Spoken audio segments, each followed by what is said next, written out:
C'est ici qu'il faut rappeler aux opérateurs de médias qu'ils ont un rôle de collecter, de traiter et de diffuser les informations. Rappelons-nous toujours l'histoire des radios de 1000 collines. Chacun est interpellé. La province n'a pas besoin de basculer encore dans la violence. Aujourd'hui, nous avons besoin de l'attitude que les meilleurs l'emportent.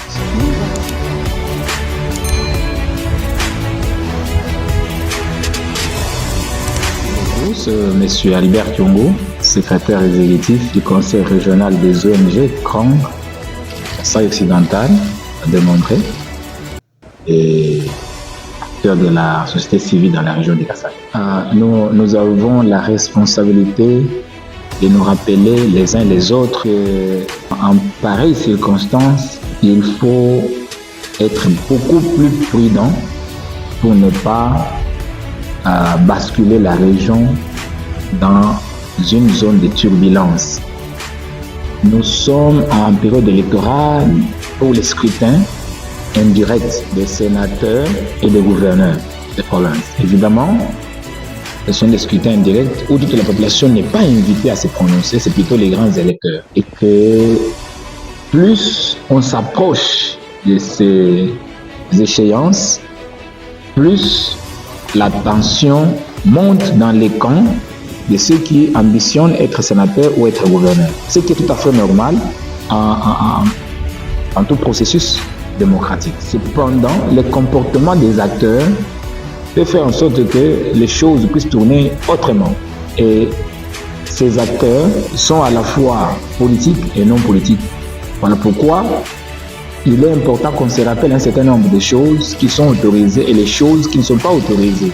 La CENI, comme pouvoir organisateur, doit tout mettre en œuvre pour garantir la transparence et la crédibilité des scrutins, pour mettre tout le monde en confiance. Les partis politiques, il y a ce qu'on appelle code de conduite des partis politiques dans ces pays. Il y a la loi sur les partis politiques. Et donc, les partis politiques concourent, cherchent le pouvoir ou cherchent à conquérir, cherchent à accéder, cherchent à conserver le pouvoir. Il y a les normes, il y a les règles de jeu. Et la loi sanctionne un certain nombre de cas. Nous avons l'exemple ici qu'il y a eu lors des élections du 20 décembre. Dans certains, même chez nous ici, des soupçons qui ont pesé sur tel ou tel autre acteur et la CENI a sévi contre ces acteurs, il a sanctionné, il a annulé les scrutins pour certains candidats. Voyez-vous, c'est une grande première, mais la loi est là pour être appliquée au cas où un acteur qui ambitionne peut ne pas faire ce qui est demandé. Les partis politiques cherchent le pouvoir, mais ils doivent chercher le pouvoir selon les normes de l'art, selon les principes démocratiques. Donc, le jeu, la recherche de pouvoir ne doit pas amener à mettre du feu sur la ville ou sur la province. Les élections sont ouvertes à tous les partis et à tous les acteurs qui ambitionnent. Il n'y a pas un seul candidat à qui on va laisser le terrain libre.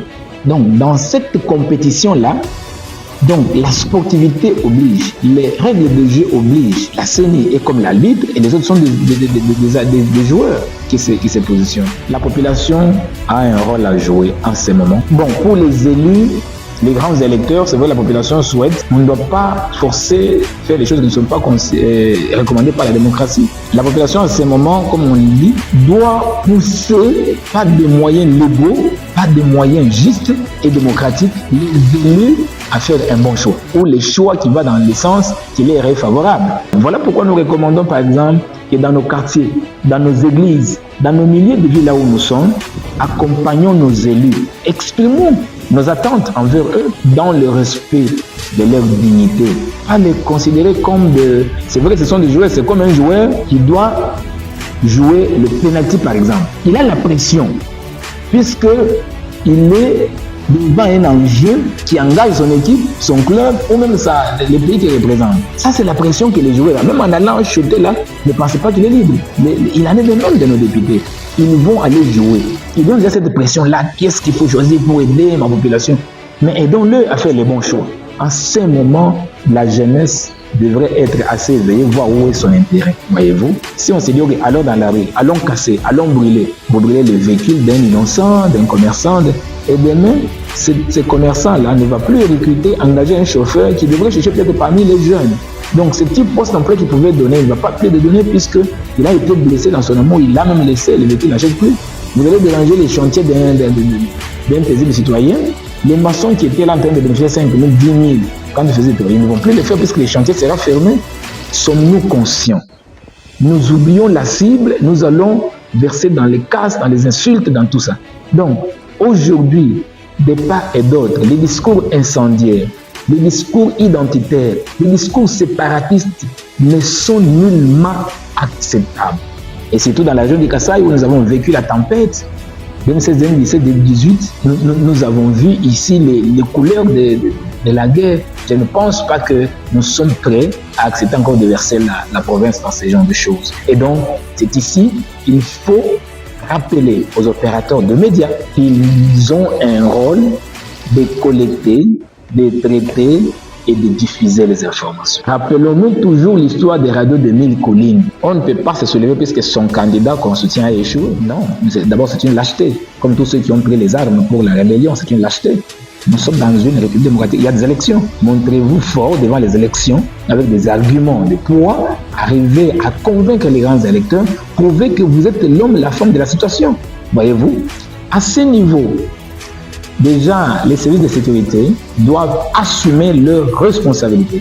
La sécurisation du processus, la sécurisation des acteurs, la sécurisation de la scène, ça n'appelle pas de commentaires. Et donc, ces acteurs sont obligés de veiller au grain. Et ce sont des informations que les services de sécurité captent bien avant nous.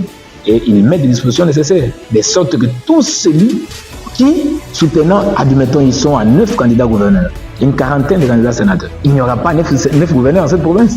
Qu'on les veille ou pas, on va élire seulement un seul. Celui qui sera élu sera gouverneur de tout le monde. On ne peut pas, au nom de son candidat qui a échoué, mettre à feu à sang la ville ou la province. C'est interdit. Et donc, les citoyens qui sont tentés par ces esprits, par ces démons, doivent s'interdire, se condamner par la loi. Chacun est interpellé. La province n'a pas besoin de basculer encore dans la violence.